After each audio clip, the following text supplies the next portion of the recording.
एक भी लड़की नहीं है, सिर्फ मर्द ही मर्द भरे हैं, जिस वजह से उन्हें किसी लड़की के साथ ठकाटक किए हुए सदियां बीत चुकी है। इसीलिए उनका लीडर एक एलियन को हमारी धरती पर लड़कियों को प्रेग्नेंट करने के लिए चुनता है और उसे ट्रेनिंग दी जाती है कि वो कैसे धरती पर लड़कियों को पटाएगा। पर जब वो एलियन धरती पर आता है तो उसकी ट्रेनिंग धरी की धरी रह जाती है। अब उस प्लेनेट के लीडर ने किस एलियन को हमारी धरती पर भेजने के लिए चुना और क्या वो धरती पर किसी लड़की को पटाकर प्रेग्नेंट कर पाता है या नहीं, चलिए देखते हैं। तो कहानी की शुरुआत में हम एक प्लेनेट या गांडू 007 को देखते हैं, जो कि स्थित है हमारी नजदीकी गैलेक्सी एंड्रोमेडा में, जो कि सिर्फ मर्दों का ग्रह है। बोले तो वहाँ कोई भी लोंडिया छोरी छपाड़ी नहीं है, जिस वजह से उनका कोई ध्यान भटकाने वाला नहीं था। तो वो टेक्नोलॉजी में बहुत ज्यादा उन्नत हो गए थे, पर छोरियों की कमी होने की वजह से उनके साथ एक बहुत बुरी चीज हुई थी, जिसमें उन सभी एलियनों के घोड़े धूप में पड़ी मूली की तरह सिकुड़कर गायब हो गए थे। अब यार ऐसी टेक्नोलॉजी को क्या बत्ती बनाकर अपने पिछवाड़े में डालोगे जब किसी की मारने के लिए घोड़ा ही नहीं है। इसी वजह से वो अपने आने वाली पीढ़ी को एक नया घर देना चाहते थे, जिसके लिए वो किसी ग्रह पर कब्जा करने की प्लानिंग कर रहे थे, जो ग्रह है हमारी प्यारी धरती, जिसको उन एलियनों का लीडर अपनी आने वाली पीढ़ी के लिए चुनता है और सभी छक्कों से कहता है आप में से किसी एक को वहां जाना पड़ेगा और किसी पृथ्वीवासी लड़की के साथ प्रजनन करना पड़ेगा। जो सब करने के लिए आपको ट्रेन किया जाएगा, जिसमें उन्हें एक होलोग्राम की मदद से बताया जाता है कि धरती पर लड़कियों के प्रजनन अंग यहाँ होते हैं। बोले तो वो बच्चेदानी की बात कर रहा है। जहाँ तक पहुँचने का रास्ता बोले तो एक्सेस पॉइंट पृथ्वीवासी लड़कियों की बिल्ली है, जिसको मारे बिना वहां तक पहुँचना इम्पॉसिबल है। अगर आप में से किसी ने भी उस बिल्ली वाले रास्ते को छोड़कर अपना सामान कहीं और डाला तो पृथ्वीवासी लड़की प्रेग्नेंट नहीं होगी। जो सब करने से पहले आपको लड़की को पटाकर बेडरूम तक लाना होगा, जिसमें आप उन्हें कह सकते हैं कि आपकी खुशबू अच्छी है, आपके जूते बहुत स्टाइलिश हैं।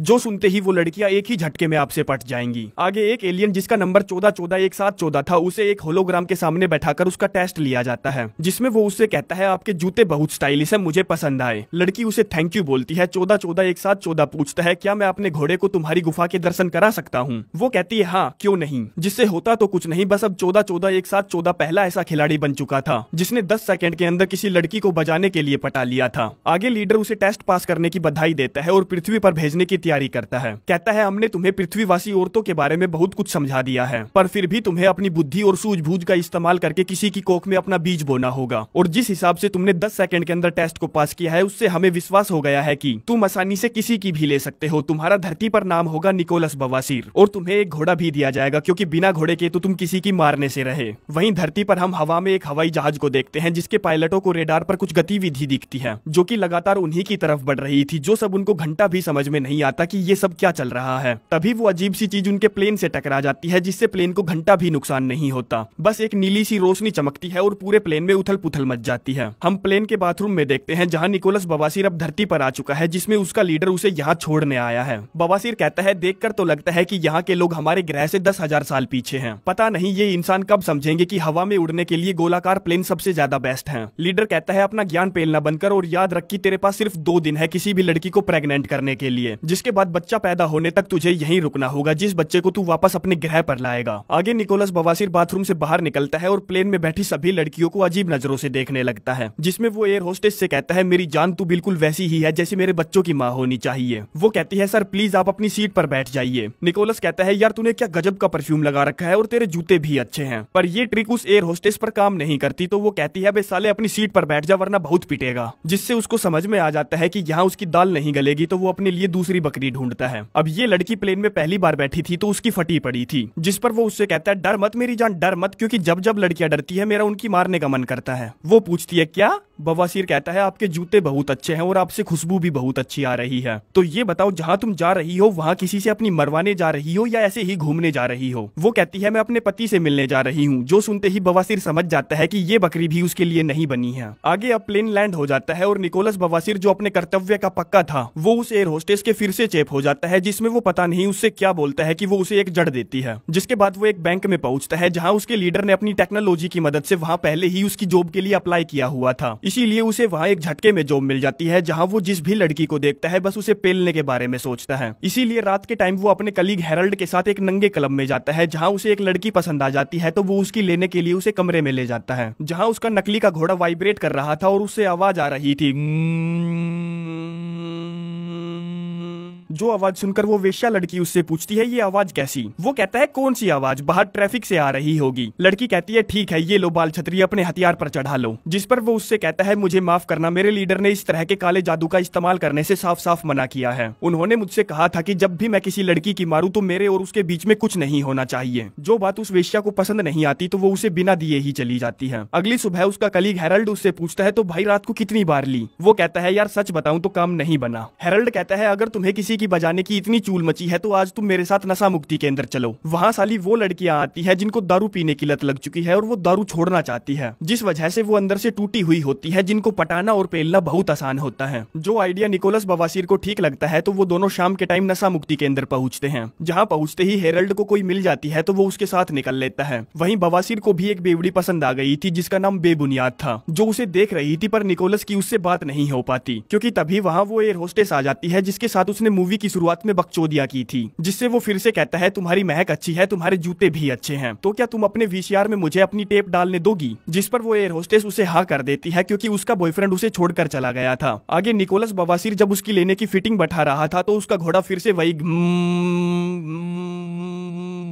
जो आवाज सुनकर वो उससे पूछती है ये आवाज कैसी आ रही है तुम्हारी पैंट के अंदर से। वो कहता है अरे कुछ नहीं यार ये तो बस मेरे पैरों की आवाज है। जो सुनकर उस एयर होस्टेस को कुछ झोल लगता है तो वो उसे अपनी बिना दिए ही वहां से भगा देती है। अगले दिन हम उस प्लेन को देखते हैं जिस प्लेन में निकोलस बवासीर धरती पर आया था। उस प्लेन में कुछ खराबियां आ गई थी तो एक ऑफिसर जिसका नाम बकासुर था उसकी जांच कर रहा था, जिसमें एक वीडियो रिकॉर्डिंग के दौरान उसे पता चलता है कि कोई उनकी धरती पर बिना बुलाए मेहमान की तरह घुस आया है। वहीं हम उस लड़की को देखते हैं जिसका नाम बेबुनियाद है, जो नशा मुक्ति केंद्र में अपनी शराब छोड़ने गई थी। वो बैंक में किसी काम से आती है जहां उसे निकोलस बवासीर मिलता है तो वो उसे पहचान लेती है कि ये भी नशा मुक्ति केंद्र में आया था। अब निकोलस बवासीर जिसने तोते की तरह बातों की रट लगा रखी थी वो कहता है तुम्हारी खुशबू अच्छी है, तुम्हारे जूते भी अच्छे हैं, तो क्या तुम मेरे साथ डिनर पर चलोगी। वो कहती है नहीं। जो सुनते ही बवासीर अपना काम करने में लग जाता है क्योंकि वो एक एलियन था और उसे नहीं पता था कि यहाँ की लड़कियों की ना में ही हाँ होती है और हाँ में ही ना। जिस पर वो उससे पूछती है अबे साले तू कौन से गोले से आया है, क्योंकि तूने मुझसे सिर्फ एक ही बार चलने के लिए पूछा और मैंने मना कर दिया तो तूने मुझे थोड़ी सी भी पटाने की कोशिश नहीं की। वो कहता है ठीक है तो मैं तुमसे फिर से पूछता हूँ क्या तुम मेरे साथ डिनर पर चलोगी। जिस पर इस बार बेबुनियाद हाँ भर देती है और वो दोनों शाम के टाइम 7 बजे मिलते हैं। जहाँ डिनर करते वक्त वो उससे पूछती है तुम्हारा जीवन जीने का मिशन क्या है। वो कहता है मुझे लगता है कि मेरा सिर्फ एक ही मिशन है कि मुझे धरती पर एक बच्चा पैदा करना है। जो बात सुनकर बेबुनियाद चौंक जाती है और उससे इंप्रेस हो जाती है कि यार वो अपने जीवन में पहली बार एक ऐसे इंसान से मिली है जिसका मिशन सिर्फ बच्चे पैदा करना है। खैर अब वो उससे इंप्रेस हो ही गई थी तो वो उसे अपनी देने के लिए अपने अपार्टमेंट ले जाती है। जहाँ निकोलस बवासीर उसे गर्म कर रहा था तभी वो कहती है मैं ये नहीं करना चाहती क्योंकि मैं पहले ही बहुत सारी गलतियां कर चुकी हूँ और अब मैं अपने आप को सुधारना चाहती हूँ, इसीलिए मैं शादी से पहले किसी के भी साथ खो खो नहीं खेलूंगी। जो बात निकोलस बवासीर के खड़े नकली लंड पर लगती है तो वो वहाँ से चला जाता है और अपने लीडर को बुलाता है, जो उससे कहता है अबे साले तेरे को धरती पर भेजे हुए काफी दिन हो चुके हैं और तूने अभी तक किसी को भी प्रेग्नेंट नहीं किया। निकोलस कहता है सर मैं किसी की भी बिल्ली मारने के बहुत नजदीक हूँ पर वो लड़की मुझसे शादी करना चाहती है। लीडर कहता है धत तेरे की बहन, जो धरती पर 3 अरब लड़कियां हैं जिनमें से तू एक को चुनता है और वो तुझसे शादी करना चाहती है। खैर मुझे मतलब नहीं है तू उससे शादी कर या मत कर, पर मुझे फटाफट बच्चा पैदा करके दे। वहीं दूसरी तरफ हम ऑफिसर बकासुर को देखते हैं जो कि निकोलस बवासीर के प्लेन की जांच कर रहा था, जिसमें पूछताछ करने के लिए वो एयर होस्टेस को दबोच लेता है और पूछता है क्या तुमने प्लेन में कुछ अजीब सा महसूस किया था या कुछ ऐसा जो तुम्हारे साथ पहले कभी ना हुआ हो। वो कहती है हाँ एक अजीब सा बंदा था जिसका नाम निकोलस बवासीर था, वो मेरी मारना चाहता था और जब मैं उसको अपनी दे रही थी तब उसके घोड़े से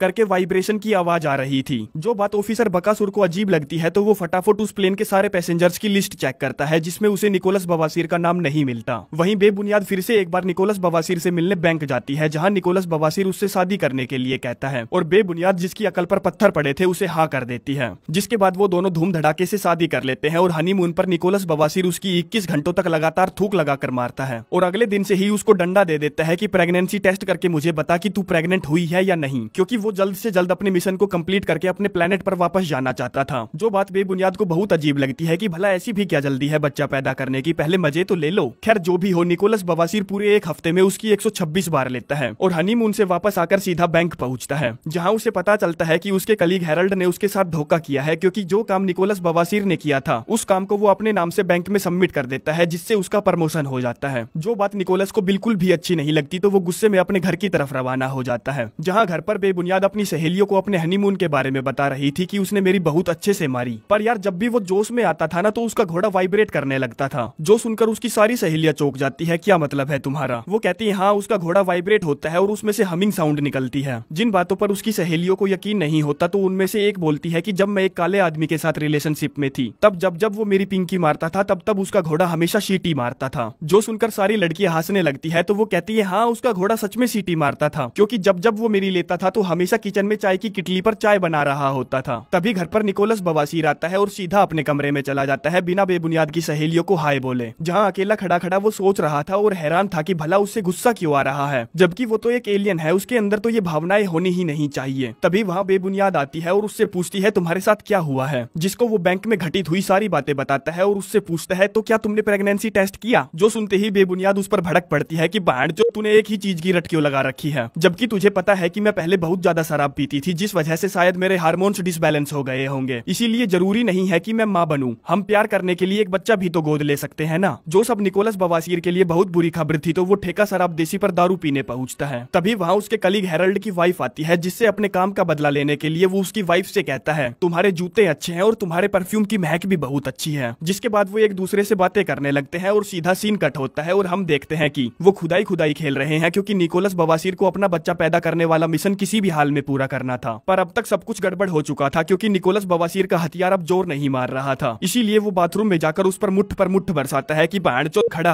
हो जा बाणचोद, बेइज्जती मत करवा। जो सब करते हुए ऑफिसर बकासुर उसे देख रहा था, जिसको अब तक पता चल चुका था कि निकोलस बवासीर कौन है, तो वो उसकी फोटो खींच लेता है। जिसके बाद वो हेरल्ड की वाइफ से कहता है भाई मुझसे नहीं होगा, मुझसे नहीं ली जा रही। वो कहती है मुझे लगता है कि तू अपनी वाइफ को कभी धोखा नहीं दे सकता, इसीलिए तो तू घर जा रहा है। जो बात निकोलस को अजीब लगती है कि यार वो एलियन होते हुए भी अपनी वाइफ को धोखा नहीं दे पा रहा, ये कैसी भावना उत्पन्न हो रही है उसमें। खैर ये सब वो सोचता सोचता घर पहुंचता है, जहाँ वो देखता है कि उसकी वाइफ बेबुनियाद ठुमके लगा रही है। जिससे वो ठुमके लगाने की वजह पूछता है तो वो कहती है साले मैं प्रेग्नेंट हो गई। जो सुनकर निकोलस बवासीर बहुत ज्यादा खुश हो जाता है कि चलो उसका मकसद पूरा हुआ। आगे कुछ हफ्ते ऐसे ही बीत जाते हैं और एक दिन बेबुनियाद उससे कहती है क्या बात है, क्या हुआ है तुम्हारे साथ, जब से मैं प्रेग्नेंट हुई हूँ तुम मेरी मार ही नहीं रहे हो। जिस पर वो उसे कोई जवाब नहीं देता और उसे उठाकर अल्ट्रासाउंड कराने ले जाता है, जहाँ डॉक्टर जब उसके पेट में पल रहे बच्चे को देखता है तो उसकी फटकर 464 हो जाती है, क्योंकि आज तक उसने 3 हफ्ते का बच्चा इतना बड़ा नहीं देखा था, जो कि लगभग 5 महीने का लग रहा था। वहीं ऑफिसर बकासुर अपने सीनियर को एलियन निकोलस बवासीर के बारे में सब कुछ बता देता है कि वो एलियन हमारे ग्रह पर लड़कियों के साथ चोदम चोद मचाने और बच्चे पैदा करने आया है। जिन सब बातों पर उसके सीनियर्स को यकीन नहीं होता तो वो उस पर हंसते हैं और कहते हैं कि साले तेरी सटक गई है। वहीं अब तक कुछ हफ्ते और बीत चुके थे। बोले तो बेबुनियाद के पेट में अब 5 हफ्तों का बच्चा था, पर वो अपना पेट 9 महीने के भटूरे की तरह फुलाकर घूम रही थी, जिसमें क्रिसमस पर निकोलस बवासीर उसे एक बच्चे का झूला गिफ्ट करता है, जो बेबुनियाद को बहुत पसंद आता है। और इतने में ही उसका पानी टपकने लगता है। बोले तो वो अपने बच्चे को जन्म देने वाली थी, जिसमें निकोलस फटाफट गाड़ी को फुल स्पीड से भगाकर हॉस्पिटल पहुंचता है, जहां उसकी डिलीवरी के वक्त उस रूम में 20 से 25 डॉक्टर मौजूद थे, क्योंकि धरती पर ऐसा पहली बार हो रहा था कि 5 हफ्ते के बच्चे की डिलीवरी की जा रही हो। तभी बेबुनियाद फुचुक से बच्चे को बाहर निकाल देती है, जिसको बवासीर अपने हाथों में उठाता है तो पिघल जाता है। फिर वो बेबुनियाद की तरफ देखता है, जो अपने बच्चे को देखकर बहुत ज्यादा खुश नजर आ रही थी, जिसे देखकर वो फैसला करता है कि वो अपने ग्रह पर वापस चला जाएगा बच्चे को बेबुनियाद के पास छोड़कर, क्योंकि वो अब एलियन दिमाग से नहीं इंसानी दिल से सोचने लगा था। इसीलिए वो उसे बिना कुछ बताए वहां से गोली हो जाता है। जहां अपने प्लेनेट पर अब वो लोगों को ट्रेनिंग दे रहा था कि तुम लोग जब धरती पर जाओगे तो तुम्हें लड़कियां कैसे पटानी है, कैसे उनकी कोख में अपना बीज बोना है, जिस सब के बीच उसको बार बार बेबुनियाद की बहुत याद आ रही थी। तो वो उन सभी से कहता है हमारे अंदर एक बहुत बड़ी कमी है इमोशन की, हमें इंसानों से एक दूसरे को प्यार करना सीखना होगा, हमें धरती पर कब्जा करने की कोई जरूरत नहीं है, जबकि हम उनके साथ मिलकर रह सकते हैं। जो सारी बातें लीडर के लिए विद्रोह जैसी थी, तो वो निकोलस बवासीर को गिरफ्तार करवा देता है, जिसमें जब सिपाही उसे थाने ले जा रहे थे तब वो देखता है कि उसका बच्चा भी यहीं पर है, जिसको देखकर वो समझ जाता है कि उसका लीडर उसके बच्चे को उसकी इजाजत के बिना यहाँ ले आया है। जिस पर वो उन सैनिकों से थोड़ी सी झड़प करता है और उस बच्चे को उठाकर धरती पर पहुंच जाता है और जाकर बेबुनियाद से मिलता है, जो अपने बच्चे को फिर से देखकर बहुत ज्यादा खुश हो जाती है और उसे अपनी सहेलियों को देकर रूम से बाहर भेज देती है। जिसके बाद वो निकोलस से पूछती है तुम कहाँ चले गए थे, तुमने मेरे बच्चे को मुझसे अलग क्यों किया। वो कहता है मैंने तुम्हारे बच्चे को तुमसे अलग नहीं किया, वो काम किसी और का था, और उसे पूरी बात समझाने के लिए अपनी सारी सच्चाई बता देता है। जिन सब बातों पर बेबुनियाद को यकीन नहीं होता कि वो एक एलियन है, तो निकोलस उसे अपनी नाक से एक बहुत तेज रोशनी निकाल कर दिखाता है, जो देखकर वो ऐसे डर जाती है जैसे उसने वीराना की भूतनी देख ली हो। खैर ये सब ऑफिसर बकासुर भी देख रहा था, जो अपनी बात की सच्चाई साबित करने के लिए लगातार निकोलस बवासीर का पीछा कर रहा था। जिसमें जब निकोलस घर से बाहर आता है तो वो उससे कहता है तुम्हें मेरे साथ चलना होगा और मेरी बीवी और मेरे सीनियर्स को बताना होगा कि तुम एक एलियन हो। तभी वहाँ निकोलस बवासीर बवासीर का लीडर आ जाता है अपनी हाईटेक गन के साथ, जो उससे कहता है तू मेरे साथ चलेगा कहीं और जाने से पहले, जिस पर ऑफिसर बकासुर भी अपनी गन निकालकर उस पर तान देता है और कहता है नहीं ये मेरे साथ जाएगा। लीडर कहता है अबे साले चूतिया, ये क्या खिलौना दिखाकर मेरे साथ बकवास कर रहा है, मेरी बंदूक देखी है, अगर ये चली ना तो साले तू पानी में पड़ी डिस्प्रिन की तरह हवा में घुल जाएगा, और तेरी पिचकारी वैसे भी मेरा कुछ नहीं बिगाड़ सकती क्योंकि मेरे घाव जल्दी भर जाते हैं। जिस पर बिना सोचे समझे ही ऑफिसर बकासुर उसकी छाती में पहिया पीतल उतार देता है और लीडर जो ज्यादा हवा में सनासन मार रहा था वहीं ढेर हो जाता है। तो देखा आपने, यही होता है लापरवाही का नतीजा। तभी गोली की आवाज सुनकर बेबुनियाद भी घर से बाहर आ जाती है। ऑफिसर निकोलस से पूछता है अगर तुम बुरा ना मानो तो क्या मैं तुम्हारे लीडर को अपने साथ ले जा सकता हूँ। निकोलस कहता है ले जा भाई, मैं क्या करूंगा इस कचरे का, ले जा। जो सुनकर बकासुर खुश हो जाता है और उस एलियन की लाश को अपने कंधे पर डालकर नाचता हुआ वहां से निकल लेता है कि मैंने एलियन को पकड़ ही लिया, जिंदा या मुर्दा। वहीं बेबुनियाद निकोलस बवासीर से पूछती है तो क्या तुम सचमुच चाहते हो मेरे साथ और अपने बच्चे के साथ यहीं धरती पर रुकना। वो कहता है हाँ मैं चाहता तो हूँ, पर मेरे प्लेनेट के लोग अब मुझे लीडर बनाना चाहते हैं, इसलिए मैं चाहता हूँ कि तुम भी मेरे साथ मेरे प्लेनेट पर चलो। वो कहती है अबे पागल है क्या, मैं क्या करूंगी वहाँ, क्योंकि मेरे सारे दोस्त तो यही हैं और मुझे ये भी नहीं पता कि तुम्हारे वहाँ का स्कूल सिस्टम कैसा है, क्योंकि मुझे अपने बच्चे को अच्छी एजुकेशन देनी है। जो सुनकर निकोलस बवासीर सोच में पड़ जाता है कि यार इन इंसानों का तो कुछ भी नहीं हो सकता, इसीलिए वो उस बैल बुद्धि के साथ सर मारने से अच्छा वहीं धरती पर रुकने का फैसला करता है। जिसके साथ ही ये कहानी यहीं पर समाप्त हो